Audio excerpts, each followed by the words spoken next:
am Tincup, Ryan Leary. We are at isolved's booth at SHRM in San Diego. Would you do us a favor and say your name? My name is Michael Bach.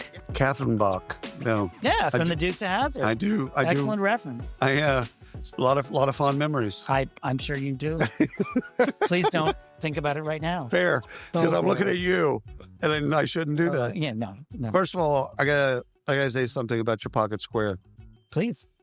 In this time where everyone is beating the hell out of DEI, it is so nice to see someone during Pride Month that actually says, yeah, still care. It's beyond care. Yeah. It's about, so for the listeners, I'm wearing a rainbow pocket square. Thank you. It's about visibility. Yeah. It's about visibility at an event like SHRM, Right. where we, as members of the LGBTQIA plus communities, are the invisible minority. We're walking amongst you. Yep. You don't know we're here. Yep. But that also leaves us feeling really alone. Right. And so there's a few of us who've made a commitment to say, we're going to be visible. We're going to wear a pocket square, a pin, something that really says you are safe here. Right. And inevitably people come up to me. So a person just came up to me and said, thank you so much 100%. for doing that, for being here.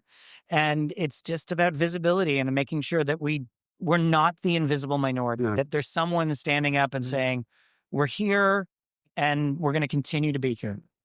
I like the pocket square for every month of the year. Amen. Not just June. Yeah. June's great for parades. I've been to a bunch.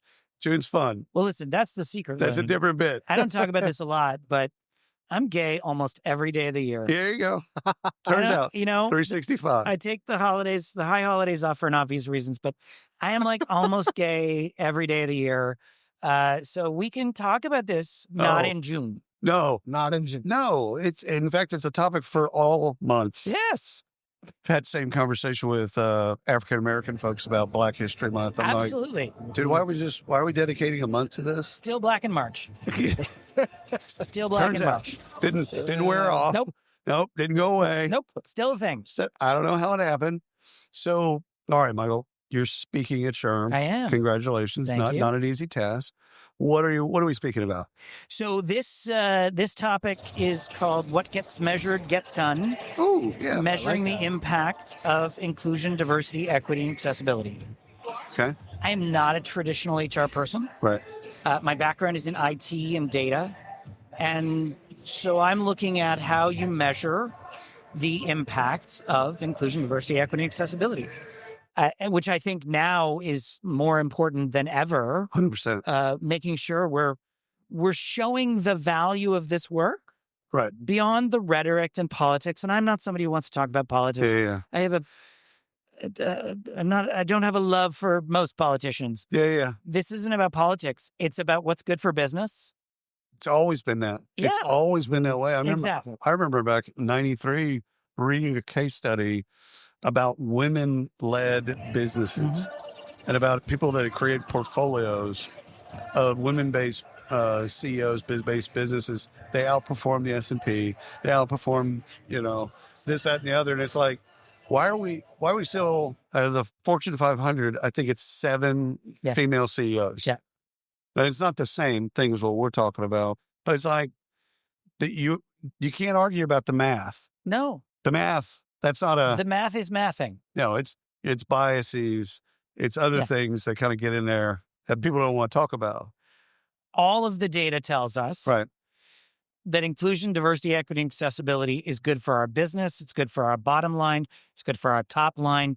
It's good for the economy. It's good for the country. So why do we hold it back? Like, how long do we have? Yeah, I know. Okay. Well, this is a Joe Rogan podcast now, baby. It's 3 hours now, yeah. I need some weed. I mean, wait, you're not high? Not yet. I will be. Why? It's a great question, Ryan. Yeah. What I would say is we moved too fast and didn't take into consideration people who were not on the journey with us. Right. George Floyd's killed May of 2020. The world explodes. Everyone wants to fix anti-Black racism because suddenly it's new. Yeah, it turns out. Everyone, shocking. Oh my God. I mean, no one. Police officers kill Black guys? No one knew this was happening. News at 11. Right. And suddenly we need to, and clients would call me and they'd say, we need you to fix anti-Black racism in our organization. And can you do it in a 45-minute luncheon length? Yeah, you're right there. Yeah. Right. Magic wand. Okay. Yeah. So it's been a few hundred years to get to this point. Let's talk about 1619. You ready? I'm going to need a little more time than 45 minutes. It's not just a time, it's budget, it's buy-in, it's everything. executives. It's not a speech. This is a change exercise. And that's really what we need to focus on. And change is hard. And change is hard. Yeah. And it takes time. It's also an excuse in some ways. Yeah. I think people hide behind that because I look at the social movements building off of Me Too, Love is Love, Black Lives Matter, culminating with George Floyd. And then all the companies are like, oh, shit, we need to actually care. Now you get past a couple of years past that, and then now you know who actually cares. Oh, yes. Yeah, it's painfully clear. Clearly, Target does not. Hell, Ryan and I, in January, we started tracking all the companies that kind of got rid of their programs. Yeah. And like each week on our no show, we're like Tractor Supply, Harley Davidson, John Deere, this, that, and the other. And it's like they'd hide, and I believe it is true, they're hiding behind their customers. Right. It's bullshit. It's bullshit. It's total bullshit. It's With all due respect. No. It's total bullshit. Yeah, it's just an excuse. It was, these are organizations that were never fully committed in the first place. Never. And I would say they never really grasped the impact of their business. Agreed. I feel like Target understands now. They do. I hope so. Their stock price is down Good. 57%. Good. Yeah. They have lost $4 billion in sales. Their valuation is down $2 They are hurting. And I don't want anybody's business. I worked in retail. I don't want anybody's business to go out of business. But this is how we fixed apartheid. Yeah. If you go back to that time, Coca-Cola was still being, they were supporting and they were distributing and all that stuff. And then there was a boycott. Right. And we boycotted Coca-Cola. Change happened. Yeah, we're going to have this government show. We need to kind of shuffle the deck here. We're going to do some stuff. And then South Africa did what it did. One of the things I love what they did is they did the Truth and Reconciliations, where they basically said, tell us everything. No judgment. There'll be no penalties. Just if you stole land, cool. Let's get it out on the table. Yeah. And then going forward, then now we have, causation. We have actions have consequences. And I would say one of the problems is we spend a whole lot of time focused on the past. Yeah. And we cannot change the past. It is. Right. If we could, I want to redo the 90s, largely because I don't remember them. Yeah. That was my 80s. But yeah, the 80s too. Yeah. So, and that was just hair. We can't undo the past. We need to let go of the past. 100%. We need to remember the past, but we need to move forward. That's right. Yeah. And I think we get obsessed with the past. And that's where we lose a lot of people. Yeah. Because there are people who say, I've never owned slaves. I'm not responsible for slavery. Okay, absolutely. 100%. We can't ignore that slavery happened. No. Right. But what we have to do is move forward from it. Truth and Reconciliation is a perfect example of moving forward. It's acknowledging the past and saying, how do we move forward? Now, going forward, we're not going to have any of that. Right. It's not acceptable. Right. We all agree that's not acceptable. Right. But there's no guilt. There's no shame. There's no any of that stuff. I think doing that in a company where you just come clean and go, okay. Yeah. So why haven't you interacted with this community, whatever it may be? Why haven't you done that? You got to let go of that guilt. It is a Agreed. useless emotion. Oh, yeah. It's not helping anybody. I'm married to a Catholic. I know from guilt. Okay. And I use it to my advantage at 100%. multiple points. As you should. But it's not helping anybody. No. Never helps. So let's just move on and focus on what's good for the economy, what's good for our country, and Business outcomes. yeah, Yeah.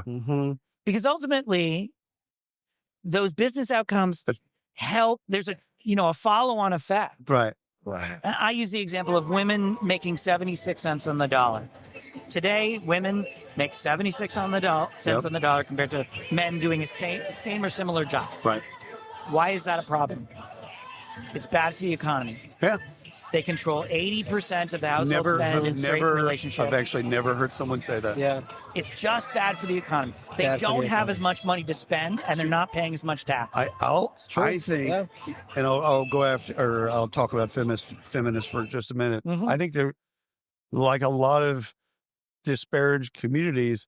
They talk about the wrong things, and so they're kind of beating people over the head with guilt. Or it's like 76 cents on the dollar. You're like, okay, well, how do we get the 24 pennies to you? It's like, first of all, there's no such thing as equality. No. Take the concept, throw it out. It's nonsense. There's no such thing. Even Twinkies and number 2 pencils, no such thing. They're not equals either. So here's the deal. Focus on these business outcomes. Get the business to go, oh, wait a minute. We can make more money? Yes. Because ultimately that's what it's about. One of the things I often think about is from whether it's with DEI or just culture, anything. Should a company do better simply because it's better for business?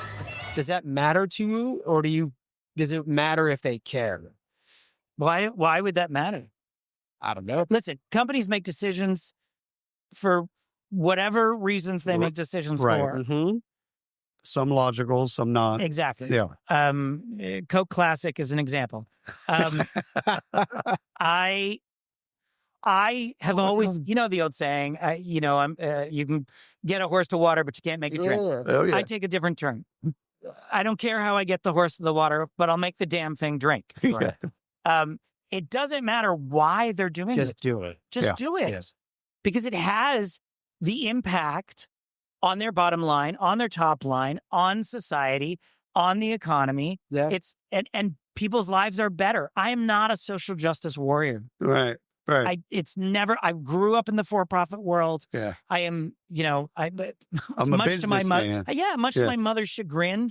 I'm very happy to I like my money. Yeah, it's like Jay-Z. I'm not a businessman. I'm a businessman. Man. Yeah. All right, I'm going to say something relatively controversial. You might come over to the table and, okay, that's cool.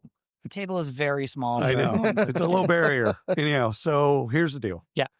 I think the DEI, so take all of those, take that acronym. Yeah. And then take the LGBT, and I'm just going to stop. Yeah. Take that acronym. I think it's too much for people. Sure. I think they can't consume it. Average people. I don't disagree with that. You know what I'm saying? Like we need marketing. We need marketing in here. To basically say, all right, let's stop talking about diversity or inclusion. Let's talk about the business, whatever it is, whatever it becomes.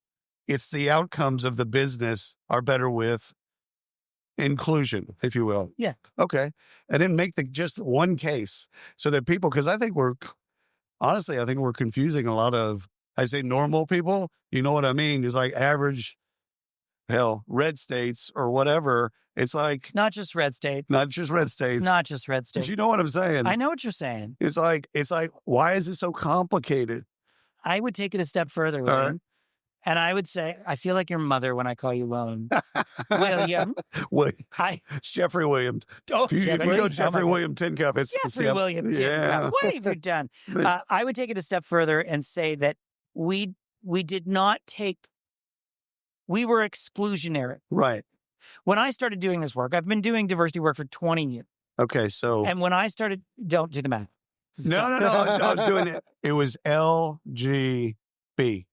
No, we were including the T at that point. Okay. But I was the chief diversity officer for KPMG. Oh, wow. Cool. And I won a business case competition for Bill. When I started doing this work, we were talking about everyone but straight, white, able-bodied men. Right. And my response was, what about them? The others, Inclusion is involves everybody. Everybody.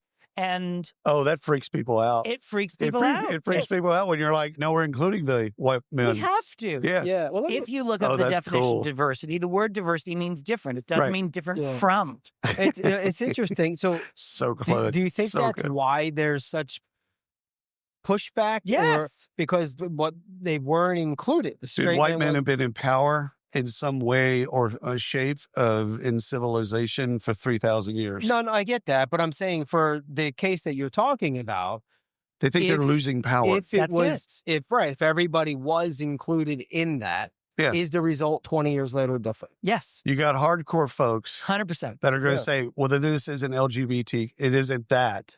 Because we want our own community. I get that. Which you can get through with ERGs and other types of things. But what he's talking about is actually quite revolutionary in the fact of, no, we're going to include everybody. Yeah. That's what I'm saying. Yeah. And we have to include everybody. Right. But when the president says illegal DEI, it was a horrible Trump impersonation. But when he says it, what he's talking about is those moments when straight, white, able-bodied men have been excluded. That's right. And I have a problem with that. That's right. Understand, I want to be very clear. Straight, white, able-bodied men have never been marginalized. No. They have never been excluded. No, you can be mediocre and still have a great life. That's the thing. Consider that when we talk about the Fortune 1000 or Fortune 500, there are more men named John who are CEOs than there are women and people of color combined. 100%. But at the same time, what we're talking about is making sure that everyone feels valued and included and they have opportunity. Yeah. And if we exclude anyone, we have been working we're working opposite to the whole point. Yeah. We were alienated, so now we're going to alienate another group of people. And that's how we got here. All right, I got to ask you a different off-topic question, but it's do it. isolved related. You hear the term people hero. What do you think? I think everyone can be a hero. I talk about this a lot in my presentations, that you don't have to be the CEO or, have the big team or the big title in order to be a leader, a hero. Everyone has the opportunity to create an inclusive environment. Just as everyone has the opportunity to create an exclusive environment. Right. The reality is that's intentionality. It is intentionality. Yeah. There's not a lot that employers can do to ensure that they have an inclusive environment. It's actually very little. Right. Ultimately, a workplace is as inclusive as the people in it. Right. And it is about intentional behavior. It is about being aware of your own actions. Think about it, care about it, and be purposeful in all of your things. Yeah. And for everyone. And everyone has to be involved in that. See, I love that. It's so different. That's such a fresh perspective. Because again, the acronyms, I think a lot of people just start tuning out and like they should care, but we should also care about like Iranian history. Yet nobody cares about Iranian history, right? We have to accept, we live in a time of information overload. That's right. We are bombarded with information on a daily basis. So it's really hard to then focus on one particular thing and care about it. Right. You should. Yeah. I should also go to the gym. That's not happening. So he goes to the gym. I don't go to the gym. I just walk. You look like you go to the gym. I look like I have a gym membership and I don't know where the gym is. I paid Beard Bally's membership for 15 years. Oh, yeah. Oh, just so. Are they even still around? No. No. I couldn't cancel it. He's still paying it. I couldn't cancel it because of the guilt of canceling it. I used to come out of a Bally's and go right to KFC because it was literally right outside the door. We would come out and go to KFC. That's healthy. But this is just not that many years ago. He was what is the strongman competition? Oh, okay. Not anymore. Lifting heavy stuff. I'm like, I've seen some. It's like, that's hard. No. I'm not good at that. No. I'm going to lose that battle. I could be good at it, but I'm not going to be. There's no need to. It's all a matter of focus. It's, I'm very busy. Whereabouts do you live? I live in Palm Springs, California. Oh, good God. 2-hour drive. So great. We did a bit for isolved. They had a connect in Palm Desert. Palm Desert. Oh, yeah. Palm Springs. It's the same thing. Yeah. Okay. Because All part of Coachella Valley. Yeah. So beautiful, year-round beautiful. And the houses. Yeah. What is it? Bob Hope's house. Yeah. Oh, we passed, Oh, I'm down with that. He never actually lived there. No, I know. No. That was his wife. No, she never lived there either. Oh, no way. No. It was a house that was bought, if I'm not mistaken, by Toyota. Bought it for Bob Hope as an entertainment space, but he never lived there. So just a house to entertain. Yeah. Oh, it has like a lazy river or something around. The gorgeous. pool goes all the way around it. Yeah, it's up on the hill, up on the mountain, and it's still, and like it's an event space now. It's owned by an event company. But he never lived there. The Palm Streams architecture, a lot of modernism. Yeah. It's beautiful. It's clean. If you It's a very pretty place. Yeah, if you like modernism, it's beautiful. Yeah. I can't survive in the modernism. I need windows. Yes, and doors. It's a fantastic place to live, except in the summer when it's 124 degrees. 100%. But a dry heat. It's a dry heat. We say that a lot. Just like the oven. It's exactly like taking a vacation on the sun. It's a dry heat. It's a dry heat. Yeah, you'll be all right. Alrighty, this has been wonderful. It has been. Thank you, Michael. My pleasure. Thank you so much for having me.